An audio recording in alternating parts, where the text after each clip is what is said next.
नमस्कार विद्यार्थियों, सब कैसे हो। मैं आशा करता हूँ कि आप सब अच्छे व स्वस्थ होंगे। आपकी पढ़ाई भी जबरदस्त चल रही होगी। एक बार फिर से आपका स्वागत है अभिज्ञान ऑनलाइन प्लेटफॉर्म पर। हम अभी जो बात कर रहे थे अपने टॉपिक से संबंधित बात कर रहे थे, तो याद रखना हमारे इतिहास में जो यहाँ टॉपिक चल रहा था वो चल रहा था राजस्थान की प्रमुख सभ्यताएं। राजस्थान की प्रमुख सभ्यताओं में हमने जिक्र कर लिया था। एक तो अपनी सभ्यता थी कालीबंगा। कौन सी सभ्यता थी? कालीबंगा सभ्यता का हमने जिक्र कर लिया था। कालीबंगा कालीबंगा के बाद में हमने पीलीबंगा के बारे में थोड़ा देखा। रंगमहल पढ़ी, गणेश्वर पढ़ी और आहड़ पढ़ी और इनके अलावा बेराट सभ्यता पढ़ी। अब मित्रों छोटी छोटी 5-4 सभ्यता और बची है, उनके बारे में भी हम लोग जिक्र कर लेते हैं। उसके बाद में कल से हम एक नया टॉपिक की शुरुआत करने वाले हैं। तो आज जो हम सभ्यता देखेंगे, सबसे पहले कौन सी सभ्यता देखेंगे, तो इसमें आपको ध्यान रखना है। सबसे पहले हम एक सभ्यता देखेंगे मित्रों, रेड सभ्यता। कौन सी होगी? रेड सभ्यता के बारे में जिक्र करेंगे। रेड सभ्यता।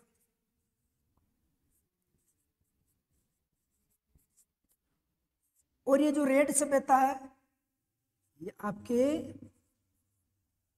टोंक में पड़ता है। कहाँ पड़ती है? टोंक में पड़ती है रेड सभ्यता। इसके बारे में ध्यान देना। और अगर आपको बात करें नदी, तो ढील नदी के किनारे,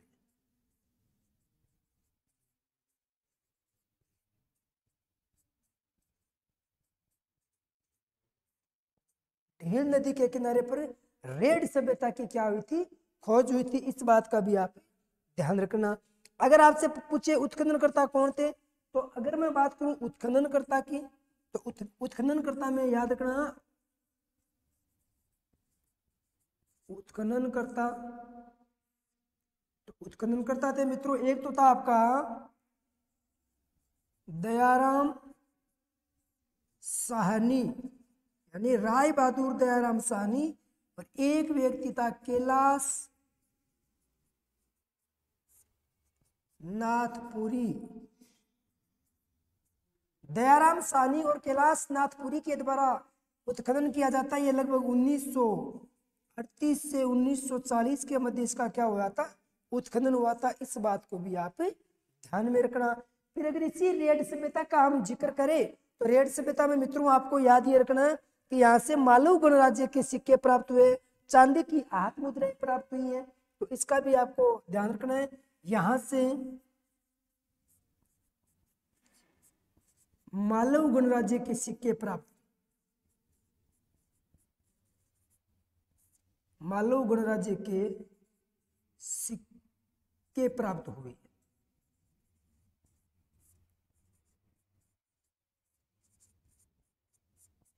मालव गणराज्य के सिक्के प्राप्त हुए आपको कौन सी सभ्यता से? अपनी रेड की सभ्यता से। फिर यहीं से चांदी की आहत मुद्राएं प्राप्त हुई। चांदी की आहत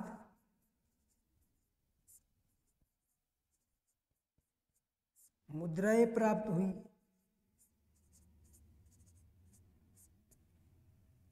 जिन्हें पंचमारक कहा जाता है। जिन्हें क्या कहा जाता है? जिन्हें पंचमारक कहा जाता है।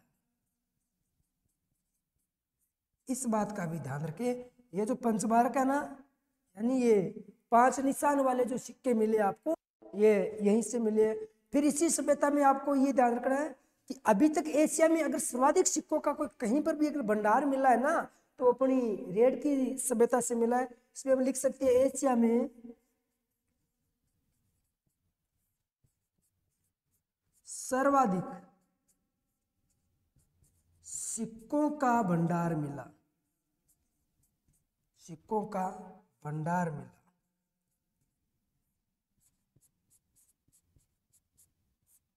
ठीक है ना। अब जितने लगभग 3075 सिक्के मिले थे। 3075 यहां से क्या मिले आपको? सिक्के मिले। इसीलिए इसीलिए रेड को प्राचीन भारत का टाटा नगर कहा जाता है। प्राचीन भारत का टाटा नगर कहा जाता है। प्राचीन भारत का जो टाटा नगर है ना, वो किसको कहा जाता है? रेड को कहा जाता है। इस बात को भी आप ध्यान में रखना। फिर मित्रों यहीं से आपको रेड सभ्यता की मैं बात करूं तो यहाँ से बंदर के समान आपको बर्तन मिले हैं। मरण मूर्तियों पर मथुरा कला की छाप मिली है। बंदर के समान बर्तन मिले, बंदर के समान बर्तन मिले।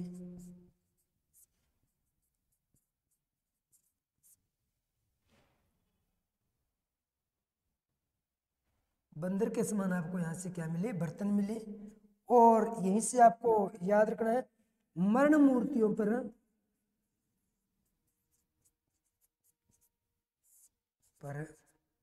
मथुरा कला की छाप, मथुरा कला की छाप मिली। इस बात को भी आप ध्यान में रखना। कौन सी सभ्यता की बात कर रहे हैं? मैं रेड सभ्यता की बात कर रहे हैं। यहाँ से आपको मरण मूर्तियां मिली है और उस पर कौन सी कला की छाप मिली है? तो मथुरा कला की छाप मिली है। मरण मूर्तियों के लिए मोलेला गांव राजसमंद का वो प्रसिद्ध है। ये मैंने आपको आगे भी बताया। मित्रों यहीं से आलीशान इमारतों के अवशेष मिले हैं। याद रखना, आलीशान इमारतों के अवशेष प्राप्त हुए।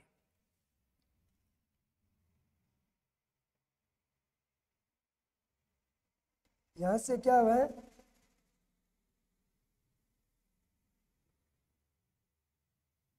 आलीशान इमारतों के अवशेष प्राप्त।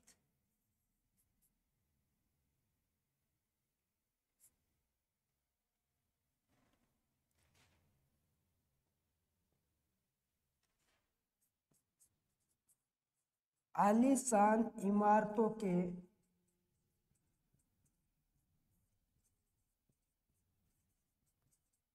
अवशेष प्राप्त। कौन सी सभ्यता से? रेड की सभ्यता से। फिर यहीं से अपोलोडोट्स का एक खंडित सिक्का मिला है। अपोलोडोट्स का एक खंडित सिक्का प्राप्त हुआ।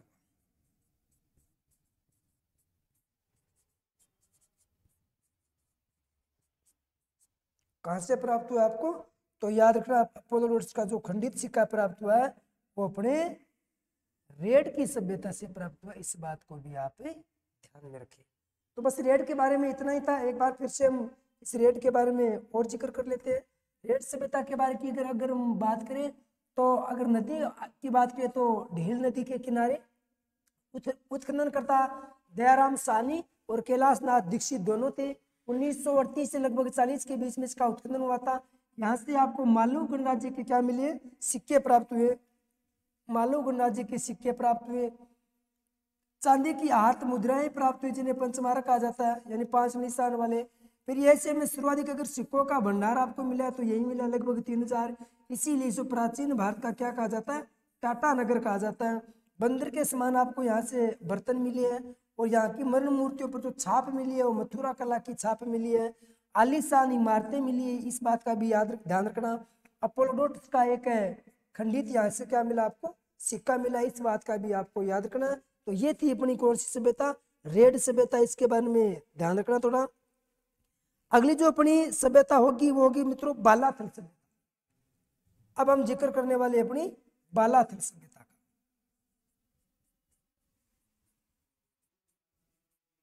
बालाथल सभ्यता और बालाथल जो अपनी है वो उदयपुर। अब इस बालाथल के बारे में थोड़ा सा जिक्र करने वाले हैं। इस बालाथल सभ्यता के बारे में आपको ध्यान रखना है मित्रों। इस बालाथल ये जो सभ्यता आहड़ सभ्यता के समान अवशेष प्राप्त हुए। गाय व बैलों की मरण मूर्तियां प्राप्त हुई है। लिख सकते हैं हम आहड़ के समान, आहड़ के समान अवशेष प्राप्त। आहड़ के समान अवशेष प्राप्त। फिर इसी सभ्यता में आपको आगे ध्यान देना है, इसी में आपको याद ये रखना है कि गाय और बैलों की मूर्तियां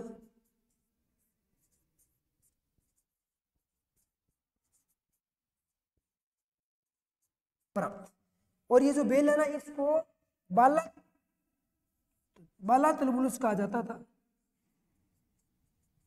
बालाथल बुलस कहा जाता था। बालाथल बुलस कहा जाता था किसको? तो याद रखें, इन बैलों को ये भी याद रख लेना है। यहाँ की मणि मूर्तियां मिली है, यहाँ एक कंकाल मिला है जो 4000 वर्ष पुराना है, ठीक है नहीं? इसमें हम सीधा यहाँ लिख सकता हूं, कंकाल प्राप्त हुआ, कंकाल प्राप्त हुआ।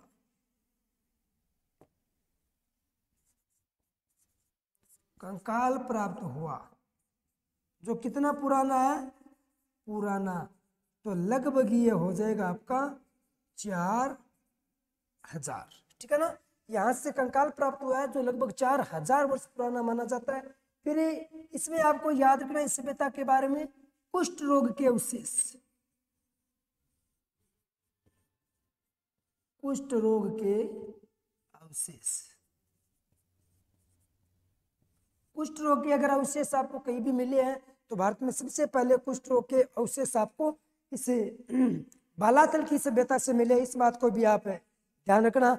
और अगर इस सभ्यता की बात करूं तो याद रखना 11 भवनों का एक कमरा मिला है, दुर्ग जैसी इमारतें मिली है, 11 भवनों का एक कमरा मिला है। देखो जो इमारतें मिली है ना, बड़ी बड़ी इमारतें, इमारतें, ठीक है ना? और 11 भवनों का एक कमरा,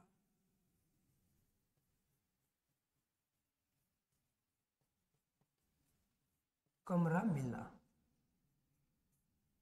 क्या मिला था? 11 भवनों का एक कमरा मिला है, बड़ी बड़ी बड़ी आपको इमारतें मिली है, 11 भवनों का एक कमरा मिला है, कुष्ठ रोग के अवशेष मिले, यहीं से एक कंकाल मिला है जो लगभग 4000 वर्ष पुराना बताया जाता है। बालाथल आहड़ के समान सभ्यता बताई जाती है। यहाँ से गाय और बैलों की मूर्तियां मिली है, मरण मूर्तियां, मिट्टी की मूर्तियां मिली है, और इन बैलों को बालाथल बुलस के नाम से भी जाना जाता था। बस इतनी सी बात है, कोई और खास बात इसमें है नहीं। अगली अगर मैं सभ्यता की बात करूं तो अगली सभ्यता मित्रों आप देख लेना, इसमें अगली सभ्यता याद रखना, एक सभ्यता और हो जाएगी आपकी इसमें,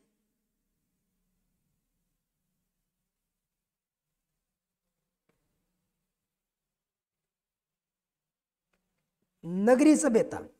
चलो अगली जो सभ्यता होगी वो अपनी कौन सी सभ्यता होगी? नगरी सभ्यता होगी। नगरी सभ्यता के बारे में और जान लेते हैं। नगरी सभ्यता,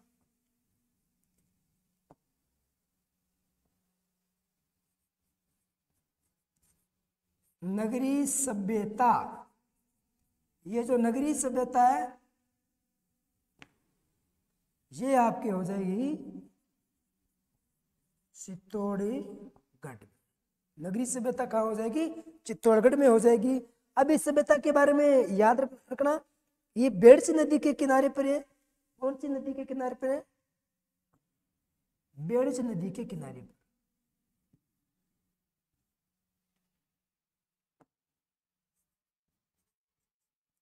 बेड़च नदी के किनारे पर।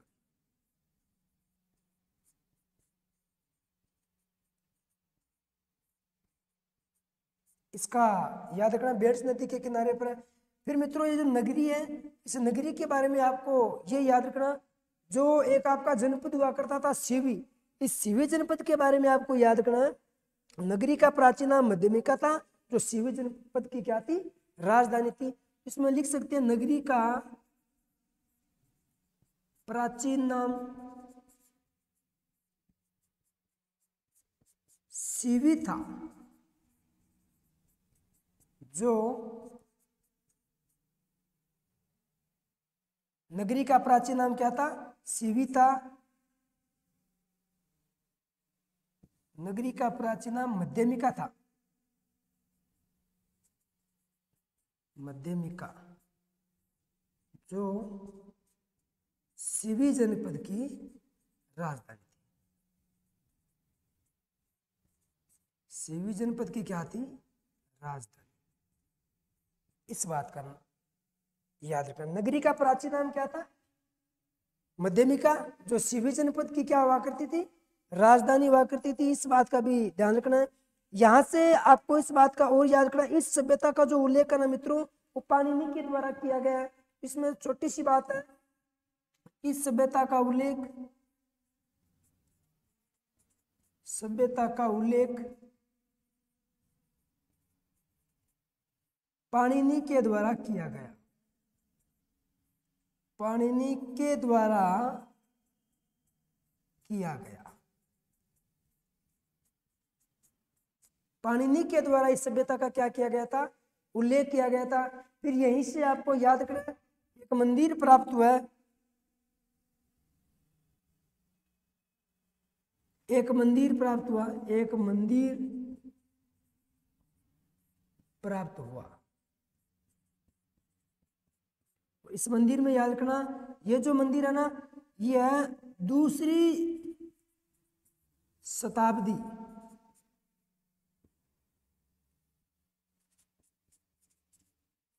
ईसा पूर्व संगुकालीन मंदिर है। क्या है? संगुकालीन मंदिर है। इस बात का भी आप ध्यान देना, ठीक है ना। तो एक मंदिर प्राप्त हुआ आपको इस सभ्यता से, नगरी। इस सभ्यता का उल्लेख पाणिनि के द्वारा भी किया गया है। किस सभ्यता का उल्लेख पाणिनि के द्वारा किया गया है? तो अपनी नगरी सभ्यता का उल्लेख पाणिनि के द्वारा किया गया है। इस बात का भी आपको ध्यान रखना है। फिर आगे याद रखना है मित्रों इस सभ्यता के बारे में, इस सभ्यता में जो शिलालेख है वो गोसुंडी का शिलालेख है, ठीक है नहीं। यहीं पर क्या है? गोसुंडी का शिलालेख, गोसुंडी का शिलालेख। और अगर इस गोसुंडी के शिलालेख की बात करें, इसकी जो खोज की गई है, गोसुंडी के शिलालेख की मैं बात करूं तो खोज, तो याद रखना मित्रों 1887 में कवि राजा श्यामलदास के द्वारा खोजे गए थे, ठीक है नहीं। 1887 कवि राजा श्यामलदास द्वारा खोजे गए, ठीक है। अगर इस गोसुंडी के शिलालेख को सर्वप्रथम किसी ने पढ़ा है, सर्वप्रथम पढ़ा, तो मित्रों याद रखना सर्वप्रथम पढ़ा था डॉक्टर D.R.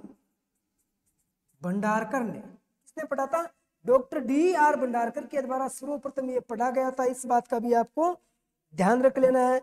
और अगर बात करें कि कब पढ़ा गया था, तो ये लगभग 19वीं सदी में पढ़ा गया था। इस बात को भी आप ध्यान में रख लेना, ठीक है ना। तो बस इस नगरी सभ्यता के बारे में इतनी सी बात है। भेड़स नदी के किनारे पर है।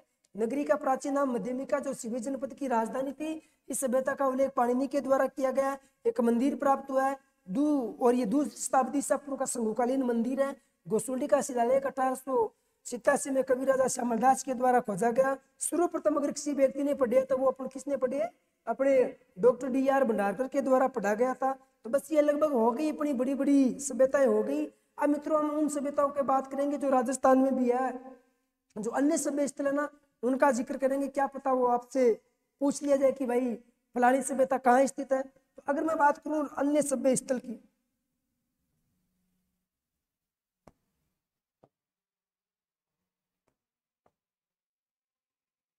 देखो अन्य सभ्य स्थल, अब देखो जो अन्य सभ्यता है, अन्य सभ्यता कौन कौन सी। अब इस अन्य सभ्यता में आपको ध्यान रखना है मित्रों, एक सभ्यता हो जाएगी अपनी ईसवाल, डीडवाना, एलान। ईसवाल जो सभ्यता है ये उदयपुर में।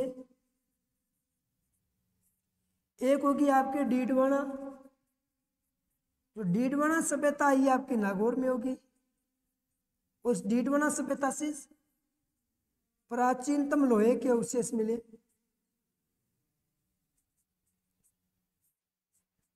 लोहा सबसे प्राचीनतम जो लोहे का अवशेष मिले वो कहां से मिले? आपको डीडवाना की सभ्यता से मिले। इस बात को याद रखना है। फिर मित्रों सभ्यता होगी एलाना, जूना खेड़ा। एलाना, एलाना जालोर में। एक होगी जूना खेड़ा, और जो जूना खेड़ाइया होगी आपके पाली में। एक होगी मित्रों लाछुरा, एक कौन सी होगी लाछुरा। और इस लाछुरा की बात करूं तो भीलवाड़ा में, गिलूंड राजसमंद में, लाछुरा भीलवाड़ा। एक होगी गिलूंड,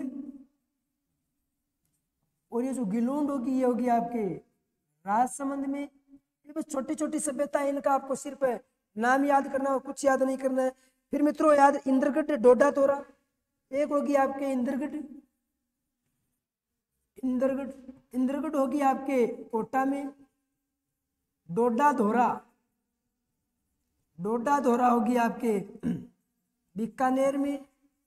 इनके अलावा मित्रों एक सभ्यता होगी आपके दर और तिलवाड़ा। दर जो सभ्यता होगी ये होगी भरतपुर में, दर ये भरतपुर में हो जाएगी। तिलवाड़ा जो होगी, तिलवाड़ा ये होगी आपके बाड़मेर में, लूणी नदी के किनारे पर, ये बाड़मेर में होगी। इनके अलावा जो अन्य सभ्य स्थल है इनमें और याद रखना, एक होगी मल्ला, ये होगी आपके भरतपुर में। कौन सी होगी मल्ला, ये भी आपकी कहाँ होगी भरतपुर में होगी, इसका भी आपको नाम याद रखना है। फिर एक सभ्यता होगी आपके कणसऊ, और ये कणसऊ जो कोटा में है, ये रहा कोटा, तो कणसऊ, कणसऊ जो सभ्यता ये आपके कहाँ होगी कोटा में होगी, इस बात का भी आपको ध्यान रखना है।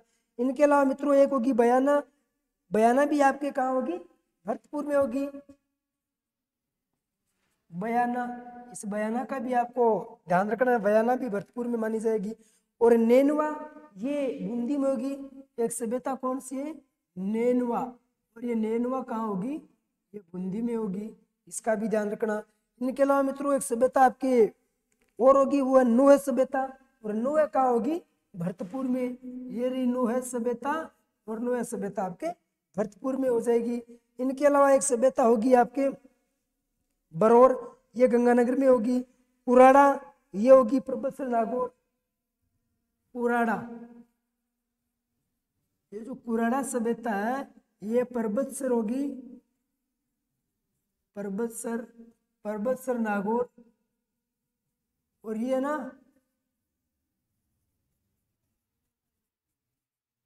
औजार।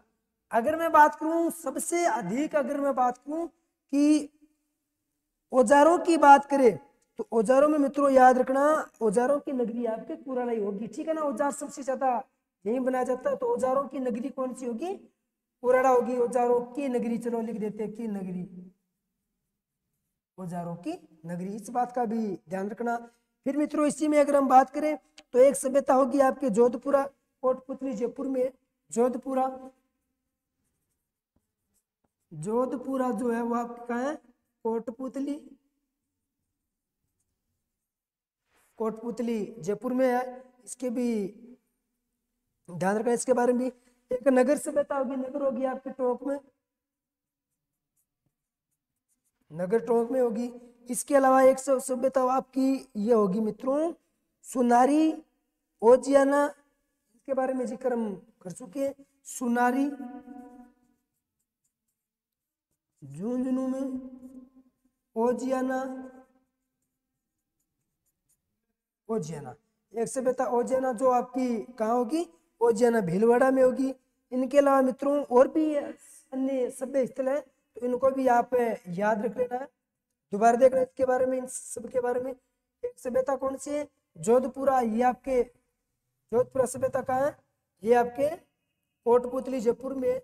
और एक सभ्यता आपके गिलूंड है राजसमंद में, नेनवा बूंदी में, इंद्रगढ़ और कणसऊ ये कहाँ है कोटा में, डोडा दौरा बीकानेर में। इनके अलावा एक पुंगल भी हो जाएगी, एक सावणिया भी हो जाएगी, और एक सोंती सभ्यता भी हो जाएगी। सोंती को क्या कहा जाता है कालीबंगा प्रथम के नाम से जाना जाता है।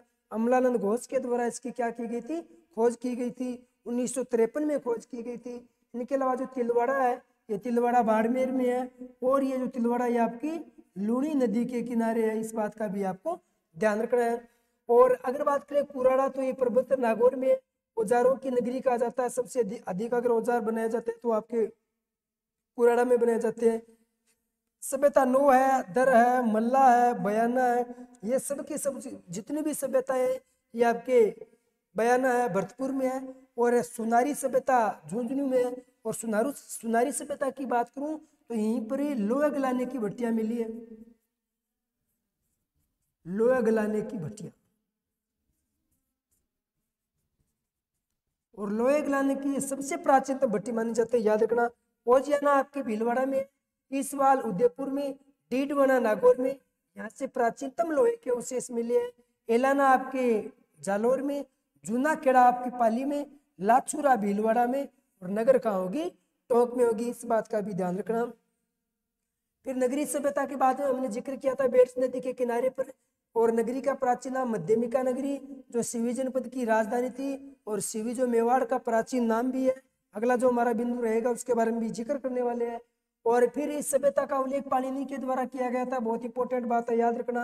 यहाँ से एक मंदिर प्राप्त हुआ है, 2वीं शताब्दी ईसा पूर्व, संघकालीन मंदिर माना जाता है। गोसुंडी का शिलालेख है मित्रों, 1887 में कवि राजा श्यामलदास ददीवाड़िया के द्वारा खोजे गए थे। सर्वप्रथम जो पढ़ा गया था वो डॉक्टर D.R. भंडारकर के द्वारा पढ़ा गया था। बालातल सभ्यता उदयपुर में आड़ के समान अवशेष मिले हैं। गाय और बैलों की मूर्तियां मिली है, इन्हें मरण मूर्तियां मिली है, मिट्टी की बनी हुई मूर्तियां मित्रों, इसे बालातल बुल्स भी कहा गया, याद रखना। यहीं से आपको एक कंकाल मिला है जो बताया जाता है कि लगभग 4000 वर्ष पुराना मिला है। फिर अगर बात करें ये कि कुष्ठ रोग के सर्वप्रथम अगर कहीं उल्लेख मिल है तो अपनी बालातल से मिलने, बड़ी बड़ी इमारतों के अवशेष मिले। जाहिर सी बात है भाई कि ये भी लोग आलीशान कमरों में रहा करते थे, इनकी भी जिंदगी सुकून से कटा करती थी, ठीक है ना। 11 भवनों का एक बहुत बड़ा कमरा मिला है, तो जाहिर सी बात है कि ये सामूहिक लोग थे यहाँ पर, तभी तो 11 भवनों का एक बहुत बड़ा कमरा मिला है। तो इस बात को भी आप ध्यान में रखना। रेड सभ्यता की बात करूं तो रेड टोंक में है, और ढील नदी के किनारे पर उत्खनन करता राय बहादुर दयाराम साहनी और कैलाश नाथ पुरी के द्वारा 38 से 40 के बीच में इसका उत्खनन किया गया था। यहाँ से आपको मालू गणराज्य के सिक्के मिले हैं, चांदी की 8 मुद्राएं मिली जिन्हें पंचमारक कहा जाता है, 5 निशान वाली मुद्रा मिली है। मित्रों एशिया में सर्वाधिक अगर सिक्कों का कई भंडार मिला है तो अपने रेड सभ्यता में मिली है, लगभग 3075 सिक्कों के बारे में बताया जाता है। इसीलिए रेड को प्राचीन भारत का क्या कहा जाता है, टाटा नगर कहा जाता है। बंदर के समान बर्तन मिले, मरण मूर्तियों पर मथुरा कला की छाप मिली, आलीशान कमरों के अवशेष, इमारतों के अवशेष मिले। अपोलोडोटस का एक खंडित सिक्का भी आपको यहीं से मिला है। तो ये थी अपनी राजस्थान की लगभग सभ्यताएं। और मित्रों इन सभ्यताओं के बारे में हमने पढ़ लिया है, ये भी हमारे परीक्षा की दृष्टि से बहुत ज्यादा इंपॉर्टेंट है, तो आप क्लास को पढ़े। इससे पहले मैंने दो तीन चार क्लास ऑलरेडी डाल चुके हैं, तो मित्रों आप इन क्लास को एंजॉय करें। अगर आपको क्लास अच्छी लगी तो लाइक शेयर व सब्सक्राइब करें, अपने दोस्तों तक पहुंचाएं।